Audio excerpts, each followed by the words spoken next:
Today we've had a national tragedy. Two airplanes have crashed into the World Trade Center in an apparent terrorist attack on our country. 10 years ago, on a sunny September morning, evil would shake our country to its very core. And we heard a big bang, and then we saw smoke coming out, and everybody started running out. It was a jet. I couldn't believe my eyes, watching it right above me.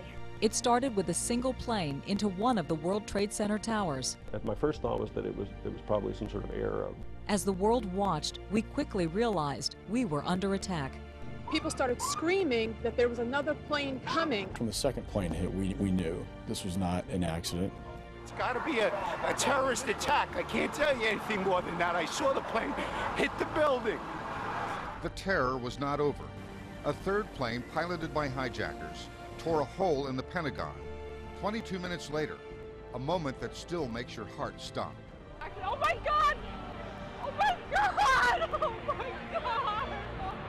30 minutes after the first Trade Center tower collapsed, the second crumbled to the ground. And while emergency crews rushed in to try and save lives, passengers and crew on a fourth plane bound for D.C.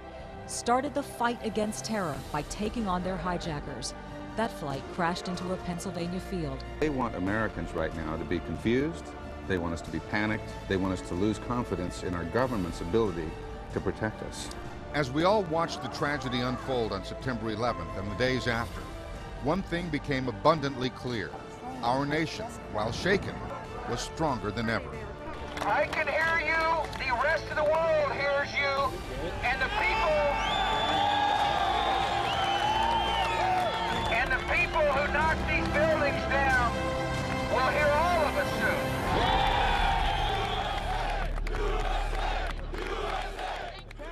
Tonight, 10 years later, we reflect on how September 11th changed our country and our lives.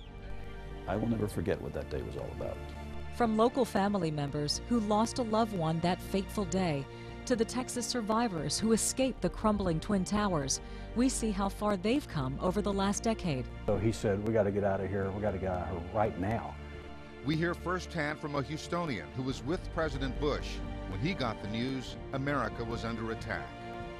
At that moment, all of us, and the president too, knew that the whole world had changed. And we pay tribute to the men and women who rushed into action on 9/11 and still work daily to protect us abroad and at home, as we look closely at the current risk to Houston and our country.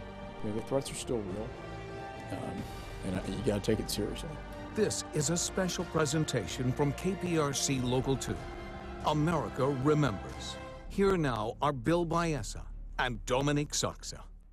Thank you for joining us. So many Houstonians were touched by the events of 9/11, and tonight, over the next hour, you're going to hear their stories. All across the country this weekend, gatherings like this one at Discovery Green were held to remember and honor those directly impacted by that day.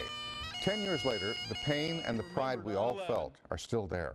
A Texan with a unique connection to President Bush and 9/11 says one thing he will never forget is seeing all the women's shoes scattered about.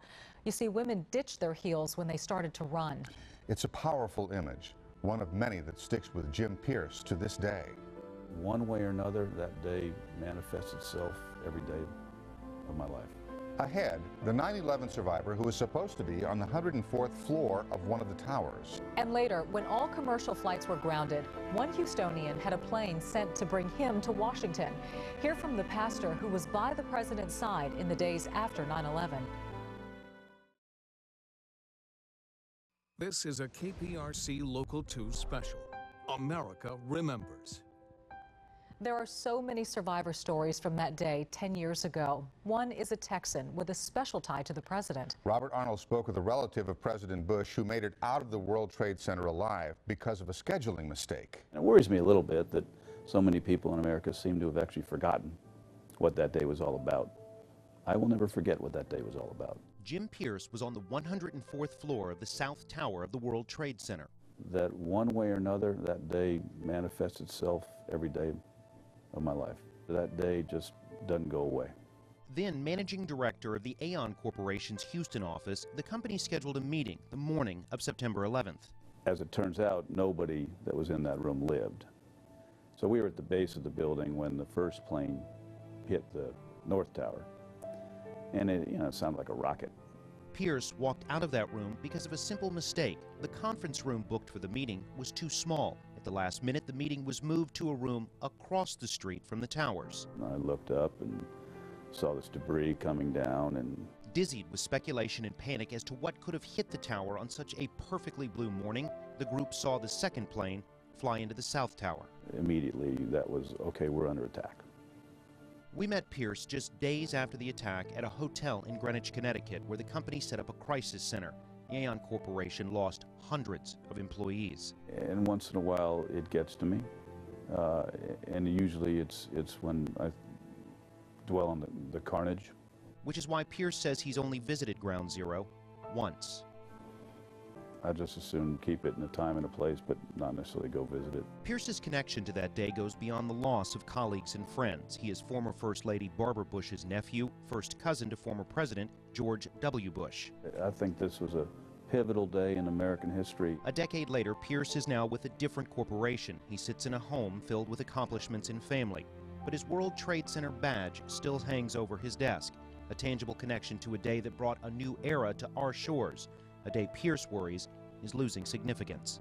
The dulling with the passage of time is an internal enemy. And it's one we need to fight. And we need to raise the consciousness and make sure people don't forget.